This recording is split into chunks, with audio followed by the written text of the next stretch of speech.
Once upon a time, in a joyous Yoruba community, the air was saturated with anticipation, a symphony of laughter, and the clinking of calabash cups filled with palm wine. It was Adeola's engagement day, a celebration that should have been a joyous crescendo of her life. But a chilling wind, unseen and unheard, whispered through the festive air, carrying with it a prophecy of madness. Adeola, a vision in coral asoke, her beauty a radiant bloom, stood beside her betrothed, the wealthy and handsome Oladejo. Her heart thrummed with a love that felt like a song, a melody that resonated with the very soul of her being. But beneath the surface of her joy, a dark shadow lurked, a secret whispered in hushed tones amongst the spirits. Baba Jumo, Adeola's wicked uncle, a man whose heart was as twisted as the root of an ancient Iroko tree. Baba Jumo had casted a spell upon the women of Adeola's father's lineage, a spell that whispered madness into their souls once a rich suitor comes their way, a curse conjured to bind them to poor suitors, and this curse gets triggered whenever rich suitors comes their way. Baba Jumo laid this curse as a punishment for Adeola and her sister's beauty and the envy it ignited in his own daughters.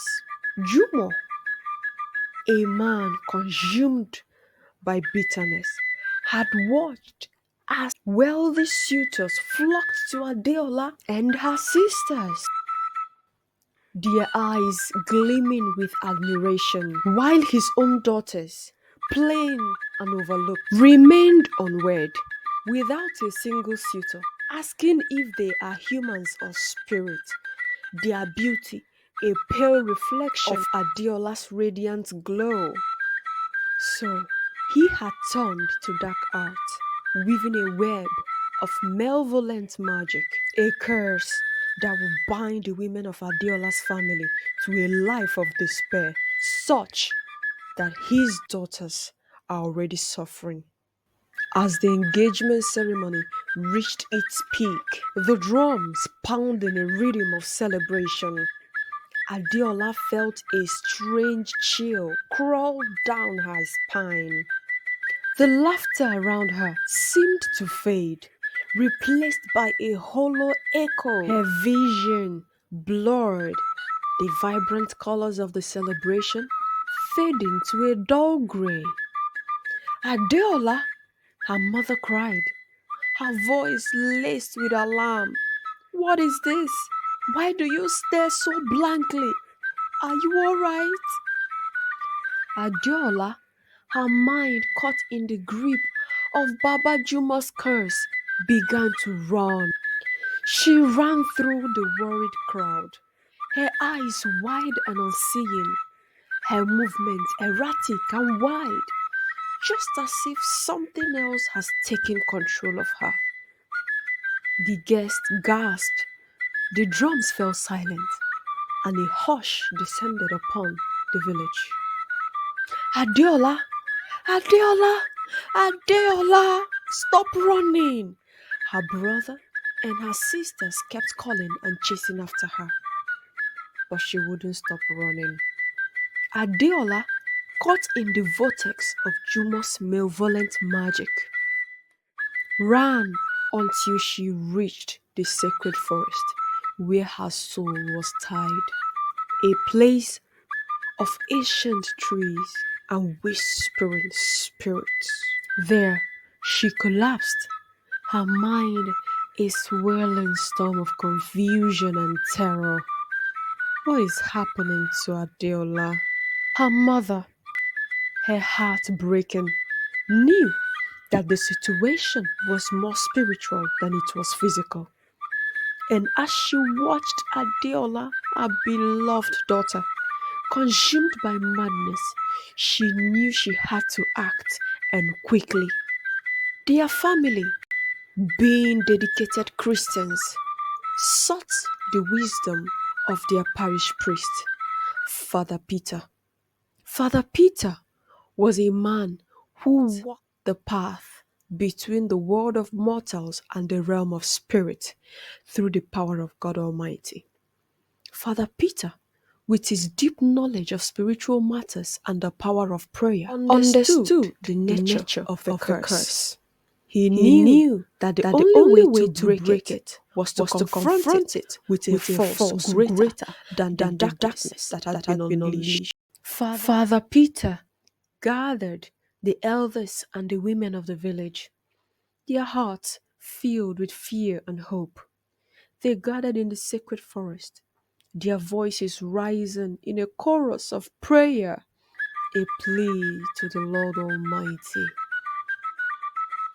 Their prayers, fueled by their love for Adiola and their righteous anger against the curse and wickedness, this became a powerful weapon against the darkness. Suddenly, the leaves of the ancient trees rustled, and a faint glow emanated from the ground. Baba Jumo, sensing the shift in the spiritual current, felt a tremor of fear course through him. His curse, weakened by the collective power of prayer, began to unravel. Adeola, her mind slowly returning to her, felt the darkness recede, the confusion fading like a mist. She looked around, her eyes filled with confusion, her memory fragmented. Her prayerful mother embraced her, tears of relief streaming down her eyes. Oh, her dear daughter is back. The village erupted in cheers, their voices a testament to the power of faith and the resilience of children of God. Baba Jumo, seeing that his powers had shattered, fled the village, his malevolent magic dissipated by a force of prayer. Adeola, restored to her sanity, returned to her betrothed, her heart filled with love and gratitude. Changing as many outfits as possible, she came prepared. The engagement ceremony resumed, the drums beating a rhythm of hope and redemption. Guests were happy, couples that honored the invitation, they were all smiles. The story of Adeola, the girl who ran mad on her engagement day, became a frequently told tale in the village, a testament to the power of prayer, a reminder that even the darkest of curses could be broken by the unwavering faith in God Almighty through Jesus Christ. It was a story that revealed the secrets of dark powers, the result of envy, its consequences, and its repercussions. What do you think will become of Baba Jumo's daughters? Because personally, I think these ladies are very beautiful. They are just blinded by their lack of contentment and the evil their father raised them into. Share your thoughts on this in the comment section. Let us know what you think.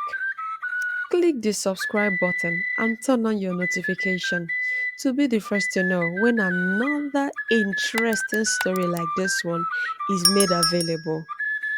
Appreciate this story by liking and sharing it. Recommend this channel to your friends and family because we have all the interesting stories. Till the next story, enjoy your day.